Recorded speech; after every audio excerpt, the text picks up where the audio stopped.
बिहार इस बार चुनावी लड़ाई का बैटल ग्राउंड बनेगा, इसमें दोहराए नहीं है। वहीं अब ये साफ होता जा रहा है कि बीजेपी और महागठबंधन में मैक्सिमम लोकसभा क्षेत्रों में आमने सामने की भिड़ंत होगी। इसे लेकर बीजेपी जहां बयानों से हमले तेज कर चुकी है, तो वहीं इन बयानों की परवाह किए बिना नीतीश कुमार ने अपनी विपक्षी एकता की मुहिम की रफ्तार बढ़ा दी है। इस कड़ी में नीतीश कुमार ने अप्रैल 2023 में कई बड़े सियासी घटनाक्रमों को अंजाम भी दिया है। विपक्षी एकता की इस तेज रफ्तार को देखते हुए बीजेपी में बेचैनी बढ़ गई है। सबसे पहले बात करते हैं 5वें नंबर की। पहले बिहार के ही पड़ोसी राज्य पश्चिम बंगाल चलते हैं। पश्चिम बंगाल में टीएमसी की सत्ता है। तीसरी बार ममता बनर्जी सीएम बन चुकी हैं। ये अटल बिहारी वाजपेयी की सरकार में एनडीए में थी, तब उस जमाने में इनकी नीतीश कुमार से अच्छी पटरी थी और एक बार दोनों के सियासी रिश्ते मधुर होने के संकेत देखने को मिले हैं। 24 अप्रैल 2023 को तेजस्वी यादव की मौजूदगी में नीतीश कुमार और ममता बनर्जी के बीच मुलाकात हुई। ये जग जाहिर है कि ममता बनर्जी की बीजेपी से जबरदस्त सियासी दुश्मनी है। पश्चिम बंगाल में लोकसभा की कुल 42 सीटें हैं। इनमें से 2019 में टीएमसी को 22 जबकि बीजेपी को 18 सीटें आई थी, तो वही 2 सीटें कांग्रेस के खाते में गई। बाद में आसनसोल में हुए उपचुनाव में टीएमसी ने ये सीट बीजेपी से झटक ली। 2019 में मोदी लहर का जादू बरकरार था, तो वहीं नीतीश कुमार भी एनडीए में थे, लेकिन अब पहले वाली बात नहीं है। बीजेपी की लोकप्रियता में जहां कमी आई, तो वहीं महागठबंधन मजबूत हो गया है। इसलिए बीजेपी को पुराना रिकॉर्ड बरकरार रखना उनके लिए एक बड़ी चुनौती है। यदि महागठबंधन बन गया तो बीजेपी की ताकत घटने से इनकार नहीं किया जा सकता। अब बात करते हैं 4थे नंबर की। पश्चिम बंगाल और बिहार में यदि महागठबंधन मजबूत होता है तो इसका सीधा असर झारखंड की राजनीति पर पड़ेगा। झारखंड में पहले से ही बीजेपी को झटका लगा हुआ है। वहां 2019 के विधानसभा चुनाव में बीजेपी सत्ता से बाहर हो गई थी, वह भी तब जब विधानसभा चुनाव के चंद महीने पहले हुए लोकसभा चुनाव में बीजेपी गठबंधन को जबरदस्त सफलता मिली थी। तो नरेंद्र मोदी के गुणगान करते समर्थक थक नहीं रहे थे।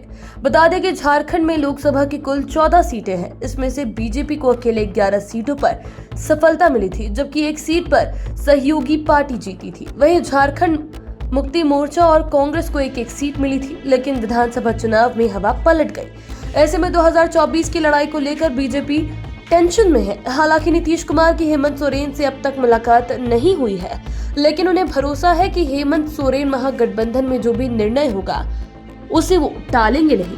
अब बात करते हैं 3रे नंबर की। इस नंबर पर बात करते हैं यूपी की। बीजेपी यूपी में महागठबंधन के स्वरूप को देखते हुए बेचैन है। हालांकि नीतीश कुमार की अब तक केवल अखिलेश यादव से मुलाकात हुई है, तो वहीं कांग्रेस की यूपी इकाई आला कमान के निर्देश का इंतजार कर रही है। पॉलिटिकल एक्सपर्ट्स भी मानते हैं कि कांग्रेस आसानी से मान जाएगी। यूपी में अभी बीजेपी की सरकार है और लोकसभा सीटों में ये राज्य पूरे देश में सबसे बड़ा है। यूपी में लोकसभा की 80 सीटें हैं।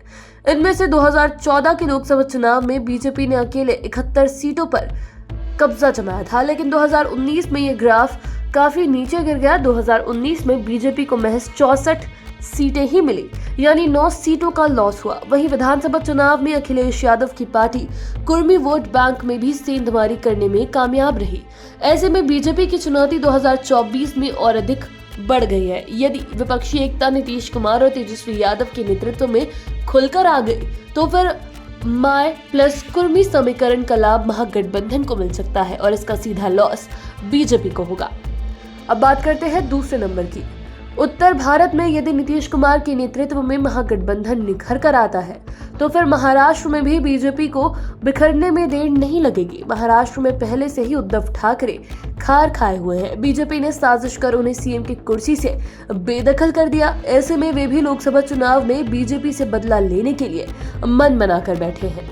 शिवसेना भी वहां 2 टुकड़ों में बंट गई है। वे लोग भी चाह रहे हैं कि नीतीश कुमार 2024 में महागठबंधन का नेतृत्व करे और गैर बीजेपी मोर्चे में उद्धव ठाकरे का गुट भी शामिल हो। यदि ऐसा होता है तो बेशक बीजेपी को वहां भी झटका लग सकता है और उसके पास अपनी जीती हुई सीटों को बचाने की भी बड़ी चुनौती होगी। पॉलिटिकल एक्सपर्ट्स मानते हैं कि भले ही सत्ता शिवसेना के दूसरे गुट के पास है, लेकिन जनाधार वोट की ताकत उद्धव ठाकरे के पास ही है। बता दें कि महाराष्ट्र में लोकसभा की 48 सीटें हैं। इनमें से बीजेपी की 23 है, जबकि शिवसेना की 18 सीटें हैं। हालांकि 2019 में दोनों ही पार्टियां एनडीए में थी, लेकिन विधानसभा चुनाव में शिवसेना एनडीए से बाहर हो गई। अब तो शिवसेना भी बट गई है। अब पहले नंबर की बात करते हैं। विपक्षी एकता की तेज रफ्तार से बीजेपी सबसे ज्यादा बेचैन बिहार को लेकर है। बिहार में लोकसभा की 40 सीटें हैं। इनमें से 2019 में एनडीए की झोली में 39 सीटें आई थी। बीजेपी को 17, जेडीयू को 16, एलजेपी को 6 सीटें मिली थी। अब जेडीयू एनडीए से बाहर है, जबकि एलजेपी के भी 2 टुकड़े हो चुके हैं। हालांकि दोनों ही गुटों का बीजेपी की ओर झुकाव है, लेकिन चिराग पासवान और पशुपति कुमार पारस में पटरी नहीं बैठ रही है और इसका खामियाजा बीजेपी को उठाना पड़े तो उसमें कोई आश्चर्य की बात नहीं। लेकिन बीजेपी के लिए बिहार में सबसे बड़ी चुनौती नीतीश कुमार और तेजस्वी यादव की जोड़ी से है। ये जोड़ी केवल बिहार ही नहीं, बाकी राज्यों में भी बीजेपी को चुनौती दे रही है। ऐसे में बीजेपी बिहार को लेकर कुछ अधिक चिंता में है, क्योंकि बिहार से ही पूरे देश में मैसेज जाएगा। ऐसे में विपक्षी एकता की रफ्तार को रोकने की रणनीति पर बीजेपी काम कर रही है।